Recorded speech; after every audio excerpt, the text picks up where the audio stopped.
விஜய் விஜயகாந்த போல இந்த தேர்தலில் தாக்கத்தை ஏற்படுத்துவாருன்னா அமமுகவுடைய நிறுவனர் டிடிவி தினகரன் கூறியிருக்காரு. அவ்வளவு தாக்கத்தை அவர் ஏற்படுத்துவாரா? அதை பற்றி உங்களுடைய கருத்து என்ன? அதாவதுங்க, விஜயகாந்த் இவர் கூட நீங்க ஒப்பிடுறதே நான் ஏத்துக்க மாட்டேன்.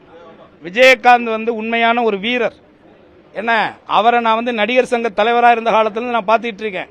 நடிகர் சங்கத்தினுடைய அந்த கட்டிடம் கடல்ல மூழ்கும் பொழுது அதை மீட்டெடுத்த மாவீரர். ஏன்னா அதற்காக 2 நாடுகளில் கலை நிகழ்ச்சி நடத்தி எவ்வளவோ அசிங்கங்கள் அவமானங்கள் எல்லாம் சந்திச்சு அந்த கட்டிடத்தை மீட்டெடுத்தவர். ஆனா அந்த கட்டிடத்தினுடைய மீட்டெடுப்புக்கு அந்த நிகழ்ச்சிக்கு வரமாட்டேன்னு சொன்னவர் விஜய். நீங்க நல்லா புரிஞ்சுக்கணும். அந்த விஜயகாந்த் நடத்தின அந்த நட்சத்திர கலை விழாவுக்கு வரமாட்டேன்னு சொன்னவர். கட்டணம் யாருது? விஜயகாந்த் தான். ஒட்டுமொத்த தமிழ் சினிமாவில் குறிப்பாக நாடக கலைஞர்களுக்காக உருவாக்கப்பட்ட ஒரு பாரம்பரியமிக்க எம்ஜிஆர் அவர்கள், சிவாஜி அவர்களை போன்ற, SSR ராஜேந்திரனை போன்ற எத்தனையோ பெரியவங்க எல்லாம் நம்ம அதை கட்டி காத்த ஒரு சங்கத்தில் அதுக்கு ஒரு செங்கலை கூட எடுத்து வைக்காதவர் தான் இந்த விஜய். அவர் அவங்க ரசிகர்களுக்கு வேணா அப்பளமா இருக்கலாம். எங்களை பொறுத்த வரைக்கும் அது ஒரு சப்பானி. அது முடிஞ்சு போச்சு. அதை விடுங்க. வேற